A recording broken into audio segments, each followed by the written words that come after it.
Assalamu alaikum students. You all know that we are studying our environment. Today we are going to discuss a topic related to food chains. As you know, we have already discussed regarding food chains, various trophic levels of a food chain, and our today's topic now is transfer of energy. Transfer of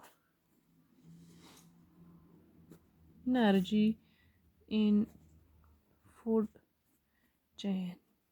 Dear students, today we have to study how the food transfer of energy takes place in a food chain.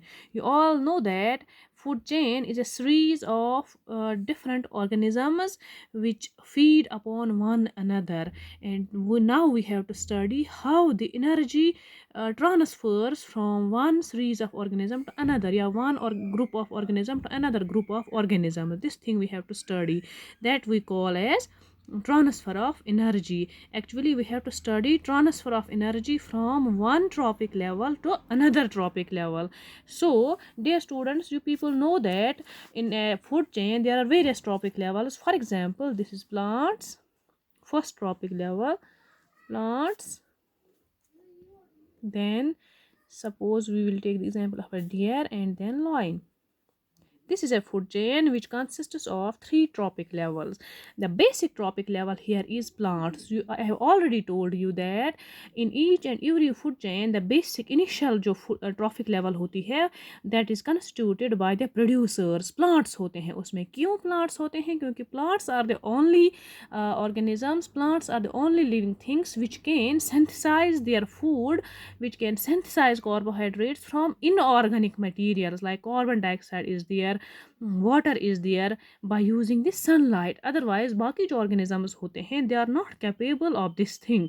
Plants produce their food by a process called as photosynthesis. This thing you have to understand. What happens in photosynthesis? Students, आपको पता है photosynthesis में plants जो है, they trap the solar energy and then utilize it for the synthesis of organic material, organic food. तो इस solar energy को trap जो करने के कैपेबल होते हैं प्लांट्स होते हैं. तो ये एक बेसिक स्टेप होता है जहाँ पे एनर्जी को फिर यही एनर्जी फिर ट्रांसफ़र होती है, लेकिन ये एनर्जी आती है सन से. Basic source of energy in the ecosystem is sun. Plants इस एनर्जी को यूटिलाइज करते हैं और वो इसको इससे सिंथेसाइज करते हैं. For example carbohydrates which a food, carbohydrates. लेकिन यहाँ पे ये समझना ज़रूरी है आप लोगों के लिए कि जो सन से लाइट एनर्जी आती है, प्लांट्स उस लाइट एनर्जी के 100% को कैप्चर नहीं कर पाते हैं. Only 1% of that light is utilised by the plants. Rest जो 99% ऑफ द लाइट होती है, that is reflected back to the environment. Plants 1% को यूटिलाइज करके अपना फूड जो है उस फूड को प्रिपेयर करते हैं, कार्बोहाइड्रेट्स को प्रिपेयर करते हैं. तो सारी चीज़ पता कि main purpose of food for a living organism is to obtain energy. We also take food for what purpose? To get energy. As the food निवान, we also go for nutrition. लेकिन जो मेन मकसद है, main motive है, हमें चाहिए होती है एनर्जी. दैट मीन्स इस फूड को हम एनर्जी का नाम भी दें तो वो भी चलेगा. तो यहाँ पे हमें देखना है transfer of food, transfer of energy. Actually हमें देखना है कैसे ट्रांसफ़र होती है from one trophic level to another trophic level. पहली ट्रॉपिक लेवल का आपको समझ में आया कि जो प्रोड्यूसर्स होते हैं, इन्होंने सनलाइट का यूटिलाइजेशन करके फूड प्रिपेयर किया, खुद के लिए वो एनर्जी मुहैया की जो इन्हें चाहिए होगी. अब चूंकि आपको पता है, अगर हम डियर की बात करें, हर्बीवोर्स का हमने यहाँ पे एग्जाम्पल के तौर पर डियर लिया है. Herbivores feed on these plants. Herbivores feed on plants. That means the energy stored in these plants is transferred to these herbivores. लेकिन one thing here is important, plants ने जो energy बनाई हुई होती है, जो फूड इन्होंने प्रिपेयर किया हुआ होता है, उससे जो एनर्जी ये निकालते हैं, that energy is not completely transfer to second trophic. ये सारा इसको नहीं देगा। क्यों नहीं देगा? बिकॉज इसकी अपनी रिक्वायरमेंट्स भी हैं, पहले ही अपनी रिक्वायरमेंट्स को फुलफिल करेगा। Plants have to grow, they have to develop, for that they have to carry on the life processes. For that purpose ये एनर्जी को यूटिलाइज करेंगे जितना इनको सर्वाइवल के लिए नेसेसरी होगा। ये कहा जाता है देयर इज अ लॉ जिसको हम बोलते हैं 10% लॉ। ये किंडमैन ने दिया था। What is this 10% law?